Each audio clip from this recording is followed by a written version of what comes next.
Hi and welcome to my kitchen. Today's coffee break will be about Lag BaOmer and the Rashbi. It's interesting that at the same time of such sadness of the death of Rabbi Akiva's Talmidim, Lag BaOmer, which is the Yom Hilula, which is the yahrzeit of the Rashbi, is a day of simcha. Those of you who have been in Miron know. So what is this all about? How come? So let's go back a little bit. Rabbi Akiva's Talmidim, 24,000, died because they loved each other very much.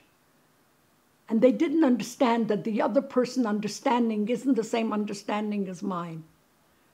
You know, sometimes in a friendship or in a marriage, you think that the other person should understand exactly like you understand.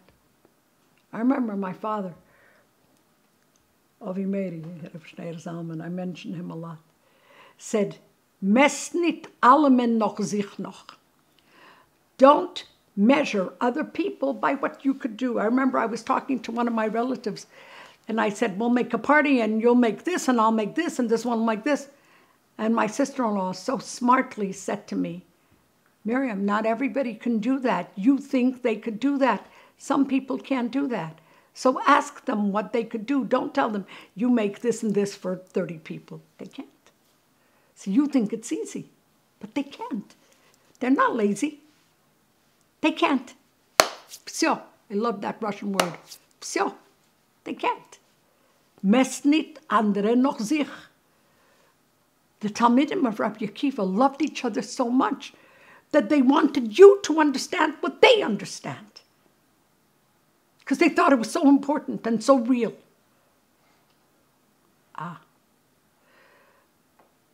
The price was paid. Rabbi Shimon Bar Yochai, one of the 5 Talmidim that Rabbi Akiva started with again, and it's interesting, we don't know the names of the other 24,000, but we know the names of the 5 that he started with again. The Rashbi, you all know the story, was walking on a bridge that the Romans had built, and he said that it wasn't built for us. Somebody said how great they are, and he said it wasn't for you, it wasn't for me. If they could keep us off the bridge, they would. And there was a gzeira on him. Somebody talked. This is not in the scope of today's lesson. Somebody talked, and he ran away with his son, because he has to be the one that's machanech his son. They ran to a little town, today it's a Druzi village, called Pekin, in the mountains of Eretz Yisrael. It's very hard to get there. There's no place to turn around. I did it with camp this year. It's a difficult place to get to. The bus couldn't even make the circle, the turn, anyhow. And he went there, and he stayed for 12 years in a pit. And he learned Torah every day with Eliyahu, and there was a stream of water and a boxer tree. 12 years of total Kedusha. He gets out 12 years later.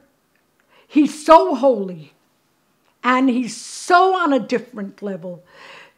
Then when he comes out, he sees a farmer farming. That's what farmers do. He was so astounded that he screamed, "You're leaving Torah for what? For something which is here now and gone 10 minutes later after you finish eating? This is Narishkeit. This is Gashmias. This is Narishkeit. Learn Torah instead of farm." People need to eat. He didn't understand that. He lived on boxer and water for 12 years. He was so holy that the whole field's burnt. And the Rebishter said, a Baskol came out and said, "Lachrev es elomi yotzosem."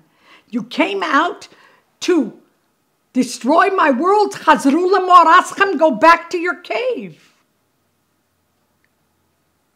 I wonder what accent the Rebishter speaks in.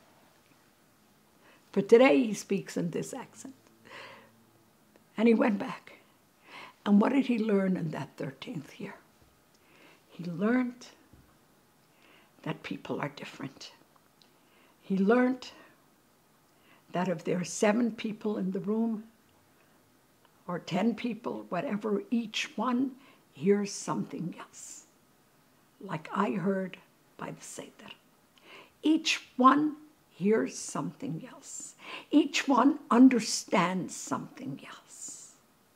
When he came out, he saw somebody carrying 2 bundles for Shabbos for his wife, one shomer and one for zocher.